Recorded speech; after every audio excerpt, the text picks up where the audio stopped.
Christmas 2013 was probably my best Christmas in recent years because my beautiful children's book, You're So Clumsy Charley, was published the week before Christmas.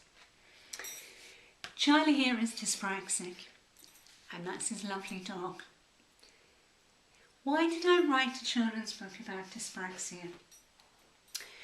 The short answer is, when my daughter was diagnosed, and then we realised I was also dyspraxic, I went to the library with her, as you do, and we went to find a children's book all about dyspraxia.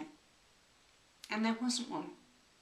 There were lots of books about dealing with children with dyspraxia, for parents, carers, teachers, but nothing for children.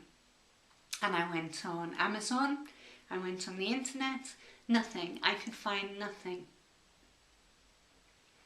I'm a member of a number of online groups about dyspraxia as well, and I was very aware that parents were concerned that their children, when their children were diagnosed with dyspraxia. This felt like a heavy weight for parents. I'm completely aware that my daughter is absolutely awesome, and I'm pretty cool myself. And I didn't want it to be seen as a negative thing, a terrible thing.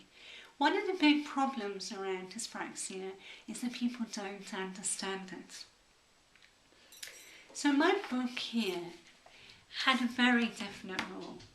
This book was to tell children that they're awesome and to explain to other people that it's okay, actually, and that it isn't a curse to have a child with dyspraxia. I hear lots of sad stories about children not wanting to go to school, children having a difficult time at school, and then also children that have then gone on to university but haven't been able to hold down a job. Higher education is actually pretty good for people with dyspraxia. They're pretty sorted around that. Schools are still a little way behind, and employers are a very long way behind. That makes me sad. I'm Jane Binnion. I'm a trainer, I'm an educator, and a big issue for me is how we pass on knowledge to people, how people are educated, and what that's all about. And for me, the issue for Charlie was to make him feel good about himself and to help him identify what he's good at. I think we've got a little bit lost in education at the moment, and we're people putting people into boxes, and not many people fit in those boxes actually. And I think we're a little out of date around what education's for. I love education. I went to university and I loved it. And knowledge is fantastic. But actually we need to be celebrating what people are good at and not giving people a hard time for what they're not good at.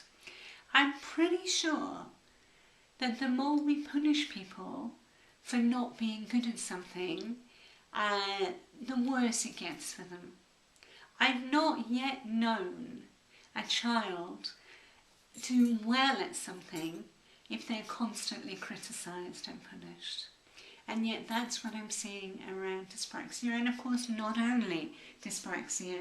And in the book we don't talk about dyspraxia, we talk about children that feel different, that feel that they don't quite fit in.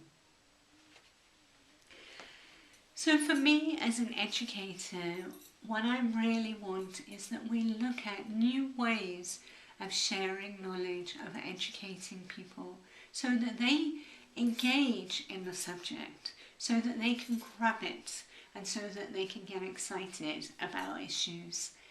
Now, we're all different and we all have different skills, and that's great. That's really great. That isn't a problem. That's really great. And smart employers will embrace that and take that on board and have a really well-balanced team. But we still have quite a long way to go. So for me, this book is a little step in the right direction of celebrating difference, of encouraging people to find what they're good at and run with that, and to stop feeling bad about the things that they can't do. I'd love to hear any of your thoughts on that. If you've read this book, leave me a message. Tell me what you think about it. If you have any thoughts on education or employing people that don't quite fit in, I'd love to hear that. And of course, if you're dyspraxic or if you don't quite fit in, I really, really want to hear your experiences and your stories. Leave me a message below or drop me an email if you want to. That's great too. See you soon.